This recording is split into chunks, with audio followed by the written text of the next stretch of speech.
And then just want to know, what are your thoughts on whether or not Epstein killed himself or was killed?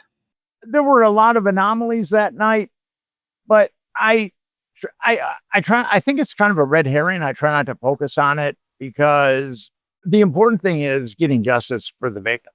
That's the important thing, and people focus on that. Vice called me or emailed me and wanted me to talk about that, and I said, I don't really want to talk about that. That's kind of a red herring. I mean, there's a lot of anomalies that night, and you could definitely make a case for he was murdered or someone helped him kill himself. But the most important thing is getting justice for these victims. And we saw last weekend Virginia Giuffre committed suicide, but there's a lot of victims that commit suicide. As I said earlier, their suicide rate is 3 times higher than the general population.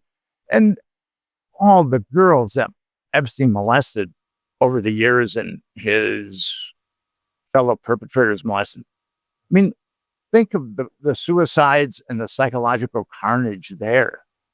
We have to put a foot down and say, this has got to stop.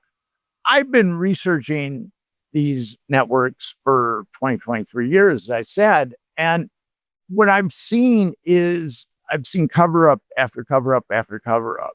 And the thing about Epstein Justice is if we can somehow stop these type of networks, we will actually prevent thousands of children from getting molested. So I look at Epstein Justice is probably the only real preventive NGO that's out there.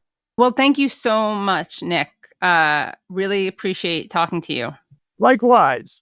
And you should come back on, because I'm sure if we did a live show, we'd have the audience would have tons of questions. You'd have to field a lot of conspiracy theory questions, but I want to say one thing about conspiracy theory. In 1967, the CIA came out with a dispatch, a quote unquote dispatch. And it was about people that didn't believe the Warren Commission. The majority of Americans didn't believe the Warren Commission in the 60s, like the majority of Americans don't believe the Warren Commission now. And the CIA said, we're going to have to position these people as, we'll call them conspiracy theorists. And then there was a number of rationales of why conspiracy theorists were negative. And prior to that dispatch, the Washington Post and New York Times used conspiracy theory or conspiracy theorist once a year. But now it was just like an exponential escalation of those two words. So in a way, when people just write something off as a conspiracy theory, they're essentially drinking the Kool-Aid without thinking too much about it. Right. Yeah, which I referred to that earlier about how lots of times conspiracy theories are just they're just the reality of things that were conspiracies. But it's definitely used as a pejorative to dismiss people as crazy or outside the norm. It's unfortunate that, and those two words, whoever in the CIA wrote that dispatch, the quote unquote dispatch, their family should be getting lots of royalties because that dispatch has really paid off with the CIA. Anything else you want to make sure that we mention? This has been really great. And we just scratched the surface, it feels like, but I want to talk about Epstein Justice. And this is why Epstein Justice is needed. According to the Centers for Disease Control, 25% of underage girls and 5% of underage boys have been molested in the United States. So that's over 50 million. And most people in the field think that that's a major underestimation, especially with the boys. But if you just go with the CDC numbers, you've got over 50 million Americans have been molested as minors. But the Department of Health and Human Services gives us some pretty staggering numbers too. According to the Department of Health and Human Services, 240,000 to 325,000 women and children are sexually trafficked every year in the United States. And if you split the difference and just go 300,000 and go with there are 300,000 children and women that are trafficked every year in the United States, according to the Bureau of Justice Statistics, only 523 people that trafficked children in 2023 were convicted.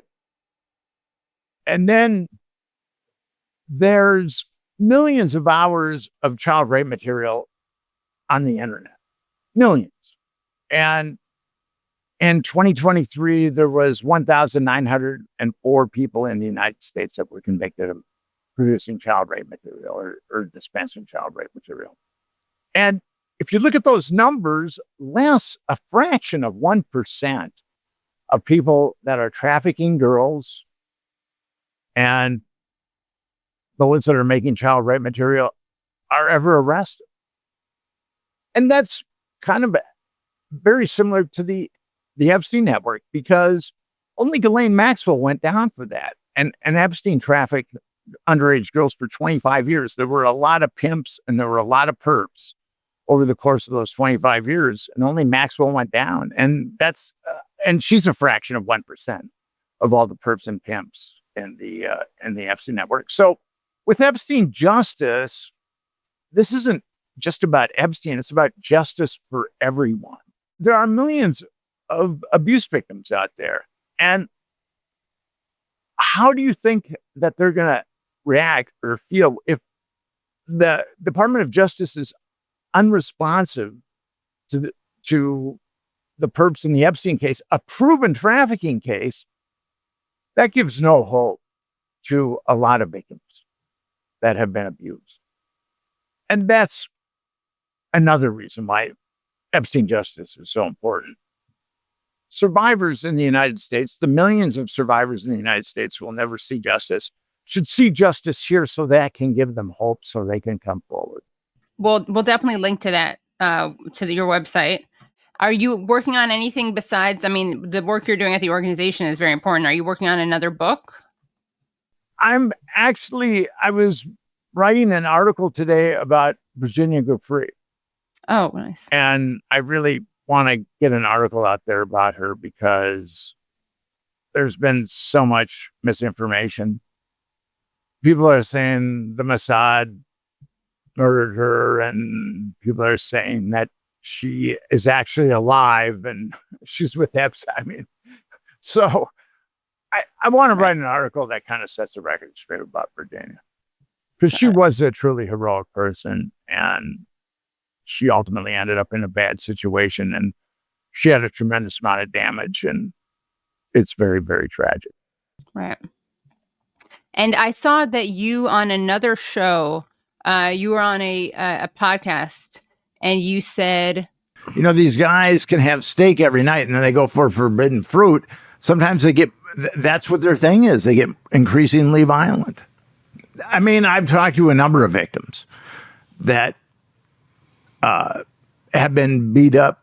I've talked to a victim of Epstein's. She was a little girl. She was given to a prime minister who beat her up. That's how he got off. A prime minister of a country. Can you elaborate on that? Well, the Department of Justice really let down these Epstein victims. Maria Farmer says that she went to the FBI in 1996. Now, if that's true, Virginia shouldn't have been trafficked by Jeffrey Epstein. And she would have had to have dealt with a lot of the abuse. She had been heavily sexually abused before she met Epstein. But she was trying to turn a new leaf. When she fell into Maxwell's web, she had a book about massage therapy, and she was working at a spa. She was trying to turn her life around. She'd gone through unbelievable trauma, had been through various foster care homes. She really wanted to turn her life around. And then Maxwell glommed onto her and took her to Epstein, and they quickly, predators, the thing about predators is they know how to prey. And I'm sure that they could see that Virginia was damaged in certain ways that they could capitalize on. So the system, aka Department of Justice, FBI, let all those victims down. And even if Epstein wasn't reported in 1996, it was certainly reported in 2005. And all the girls that were molested by Epstein at all from 2005 to 2019 over the next 14 years, that's on our law enforcement. That's on the Florida law enforcement. That's on our federal law enforcement. All those girls that were molested in those 14 years, and there were a lot of them, that's on our law enforcement. Well, thank you so much, Nick Bryant. I really appreciate the work you're doing. I've started your book on the Franklin book. It's great, and I'm looking forward to finishing it. And then I'll have to read your DC Madden book, too. And I came out with a Watergate book last year. Oh, yeah, I saw that. Yeah. But what's more important to me, I would much rather have people go to EpsteinJustice.com than buy my books. I mean, I don't have a problem with people buying my books, Sure. but EpsteinJustice. That's your priority. That's my priority, yes.